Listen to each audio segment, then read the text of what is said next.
Bom, na última aula nós aprendemos aí então sobre esta mulher, né, prostituta, e que igreja ela estava simbolizando. Também falamos algo sobre o anticristo e sobre a visão de Daniel, e nós vamos dar então continuidade, né?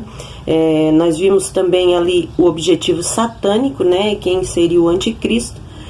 E os anticristos, na verdade, são, né, que apareceram ali o anticristo e os anticristos. Os anticristos são aqueles vários, né, que nós vimos ao longo da história, que perseguiram os cristãos, que magoaram o coração de Deus, né? Exemplos. Nós temos aí exemplos bem conhecidos, como Hitler, Nero e outros governantes que foram muito cruéis. O objetivo de Satanás, ele está bem visível e preparado.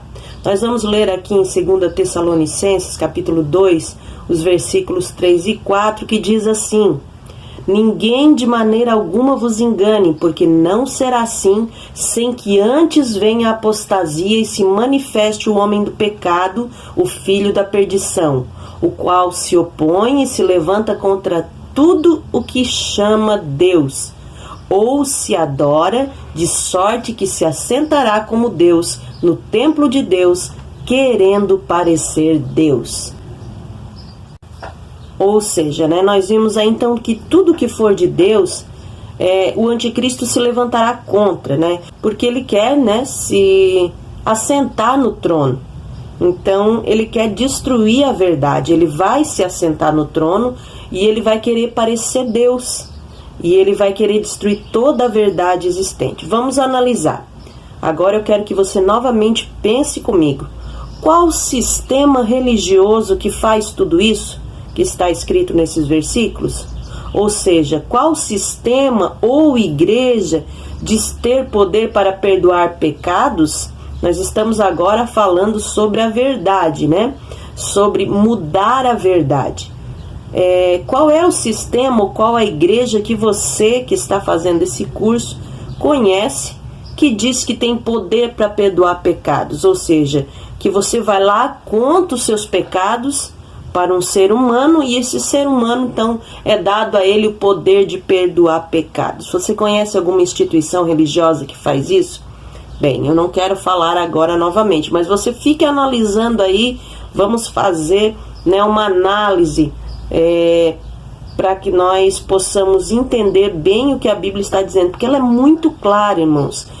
Se você ler, se você for um amante da Bíblia, um estudioso da Bíblia Sagrada, você vai ver que tudo é muito claro. Está aí então, né? Se você falou sobre o sistema religioso que faz isso, que o homem que diz que tem poder para perdoar pecados, sendo que o único que pode fazer isso é Jesus Cristo, está aí, né? O sistema papal, né? Não sou eu quem estou falando, volto a dizer, quem está nos falando isso é a Bíblia Sagrada. O sistema papal, eles que inventaram, então forjaram essa mentira, dizendo que o homem teria esse poder, né, de você ir lá, confessar os seus pecados a eles, e então você seria perdoado. Isso só pode ser feito através de Jesus e de ninguém mais, não é mesmo? Está aí já desde os tempos antigos aí o sistema papal que se assenta no trono. Veja outro detalhe importante, né? Qual é o sistema religioso que tem um grande trono, que ele se assenta no trono parecendo ser Deus? Está aí, né? Essa foto é uma foto já dos tempos antigos, onde está aí um Papa sentado sobre o trono. Convido você agora a ler Jeremias capítulo 10 e o versículo 10, que diz o seguinte: mas o Senhor é o Deus verdadeiro, Ele é o Deus vivo, o Rei eterno. Quando Ele se ira, a terra treme, as nações não podem suportar o seu furor. Então, somente Deus é o único digno de adoração. Não existe outro, né? Então, vamos ver quem é claramente essa verdade, não é mesmo? Ele é o Deus verdadeiro, somente o Senhor, não existe outro, né? Depois Jesus também, ele vai dizer, quando no Novo Testamento ele vai dizer: eu sou o caminho, a verdade e a vida. Palavras de Jesus. E o que seria essa verdade que esse sistema religioso coloca por terra? Nós vamos agora analisar o que são essas verdades, né? E quais são essas verdades que foram lançadas por terra. Então vamos ver aí a primeira verdade lançada por terra, né? Vamos fazer por colunas. Vamos ver a primeira coluna, Deus. Deus, a Ele é necessário nós darmos o amor, a Ele também é amor, é adoração e o perdão. Deus é o único digno de adoração. O problema já começou lá em cima, antes mesmo de Adão e Eva, lá no céu. A gente vê que já começou, teve um grande problema já no céu. Eu convido você a nós lermos lá em Isaías, capítulo 14, o versículo 13 e 14. Vamos lá. E tu dizias no teu coração, eu subirei ao céu, acima das estrelas de Deus, exaltarei o meu trono, e no monte da congregação me assentarei aos lados do norte. Subirei sobre as alturas das nuvens e serei semelhante ao Altíssimo. Isso são palavras de Satanás. Já no início, antes mesmo de Adão e Eva, ele quis estar ao lado de Deus, ele quis ser semelhante ao Altíssimo, né? Ele quis fazer um trono para ele também ser adorado, né? Então a gente vê aí quem está regendo esse sistema que já começou mesmo antes de Adão e de Eva.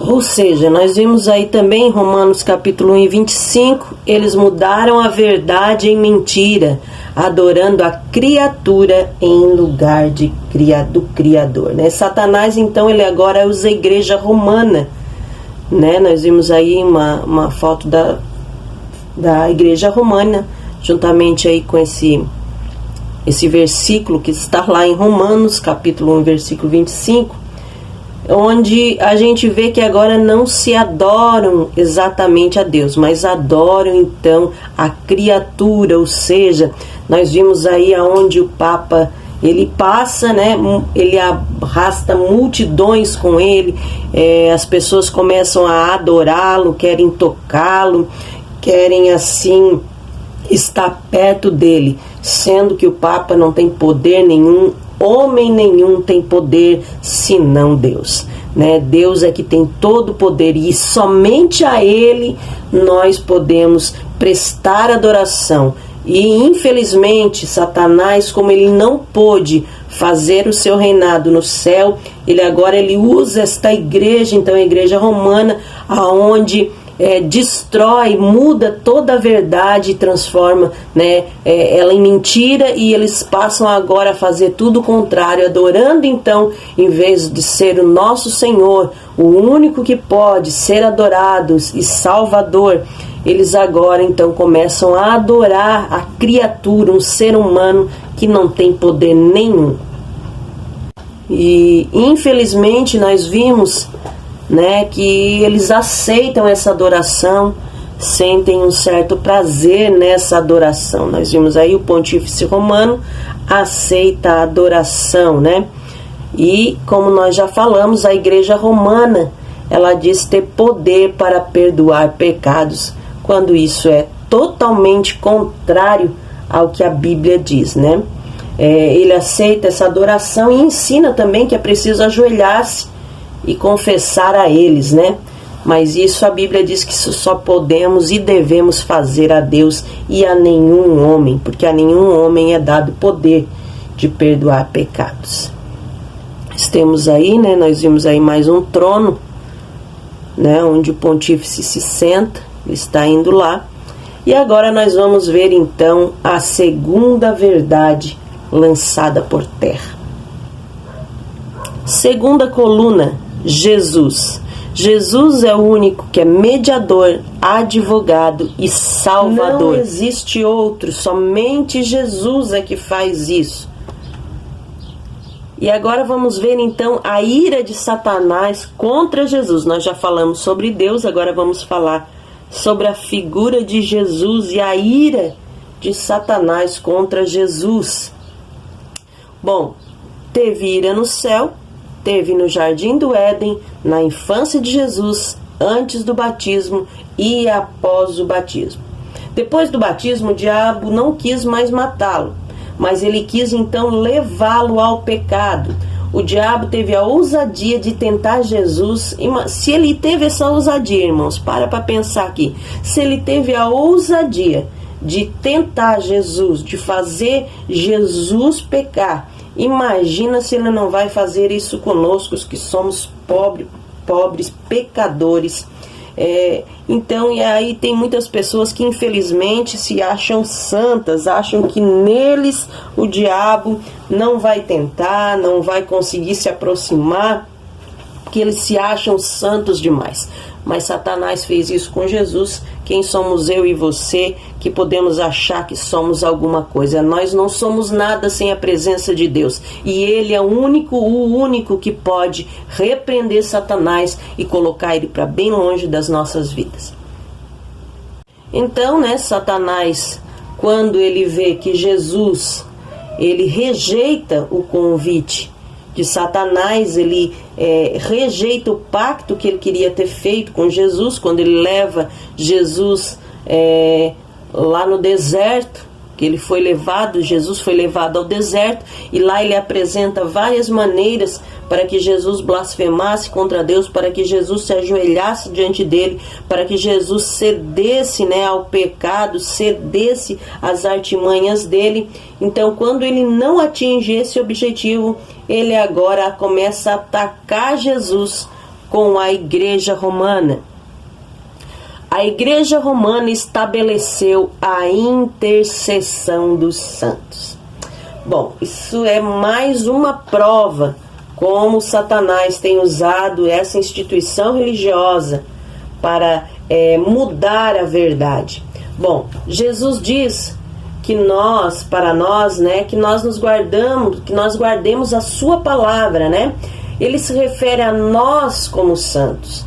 Ele não fala de santos, aqueles que morreram, mas sim a nós que estamos vivos, que os servimos, ou seja, os santos, eles são aqueles que são fiéis a Deus e aqueles que guardam as suas palavras. Satanás agora, juntamente com a Igreja Romana, diz que só viraríamos santo depois que morresse, uma pessoa só vira santo depois que morre, e aí começa a fazer milagre, então ela passa a ser chamada de santo. Tanto é que nós vemos que existe um santo para cada problema, existe uma que desata nó, outra que dá o casamento, outra que cura isso, que faz aquilo, enfim, são tantos santos que nós temos hoje, um santo para cada dia do ano, para você ver quantos santos existem, para cada problema.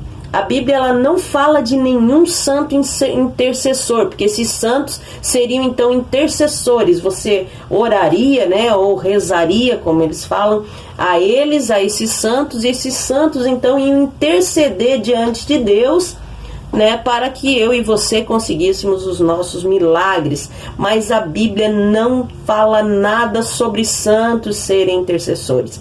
De onde foi tirada essa ideia? Eu gostaria de saber de onde tiraram essa ideia de que algum santo seria algum intercessor, sendo que a Bíblia não nos traz nada sobre isso, Por trás disso, claro, nós sabemos que tem Satanás perseguindo Jesus, porque a Bíblia fala que o único, que está ali para ser o intercessor, o intercessor seria Jesus. Ele é o único que pode interceder diante do Pai para que nós venhamos a ter milagres, curas e bênçãos sobre as nossas vidas. Então Satanás ele começa a perseguir Jesus através disso, transferindo a homens falhos e pecadores toda a glória que era para ser dada a Jesus, o poder da intercessão.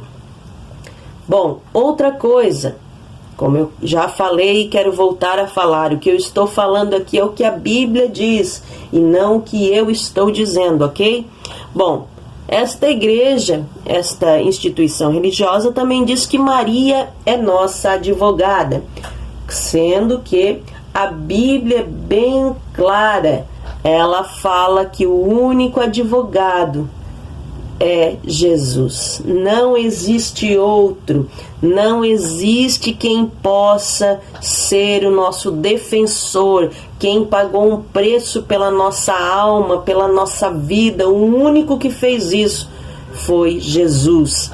Maria era uma mulher santa, uma mulher abençoada. Sim, eu não estou aqui falando que ela era má ou que ela... falando mal dela, não. Há quem dera se eu, como mulher, pudesse ser tão abençoada, tão virtuosa como Maria foi diante dos olhos de Deus, né? Maria, uma mulher extremamente admirável pela sua conduta diante de Deus, pela sua fé diante de Deus. Mas, infelizmente, né, como muitos creem que ela seja a nossa advogada, a nossa intercessora, infelizmente a Bíblia diz que ela não é. A Bíblia diz que o único advogado e o único intercessor seria Jesus Cristo, o Filho de Deus. Quero aqui encerrar esse nosso episódio desse curso Café Mais Bíblia sobre Apocalipse, deixando bem claro. Eu vejo muitos evangélicos falando mal de Maria. E eu quero aqui deixar bem claro que nós não estamos falando mal de Maria. Inclusive, um dia eu estava conversando com alguém que é devoto a Maria. E essa pessoa me perguntou por que muitos evangélicos, muitos crentes falavam mal de Maria. E eu respondi a esta pessoa: eles falam mal porque não conhecem a Bíblia, eles falam mal porque eles são ignorantes. Por quê? Porque Maria foi uma santa mulher, uma mulher obediente e temente a Deus, né? Inclusive, eu disse a essa pessoa que eu obedecia mais a Maria do que ela, que dizia ser devota.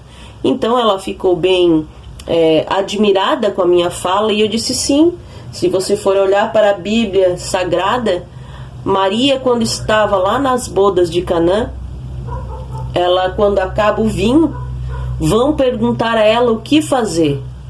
Então, o que ela responde?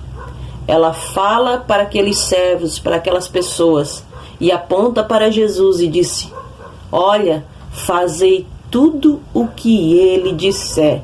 Ou seja, ela mesma, sábia como era, ela disse àqueles servos: olha, eu não posso fazer nada por vocês, eu não tenho poderes, eu sou apenas uma mulher, e uma mulher temente a Deus. Agora ele, Jesus, ele sim, ele é filho de Deus, ele pode salvar vocês, ele pode ajudar vocês, ele pode fazer o que vocês pedem, ele é o único que tem poder para fazer todo e qualquer milagre. Era isso que Maria estava dizendo. Ela estava dizendo para aquelas pessoas, como se você for ler a Bíblia Sagrada hoje, você que é devoto de Maria, eu convido você a fazer o que ela mesma ordenou que fizesse, o que ela mesma pediu que fizesse, e o que foi: fazei tudo o que Jesus vos disser.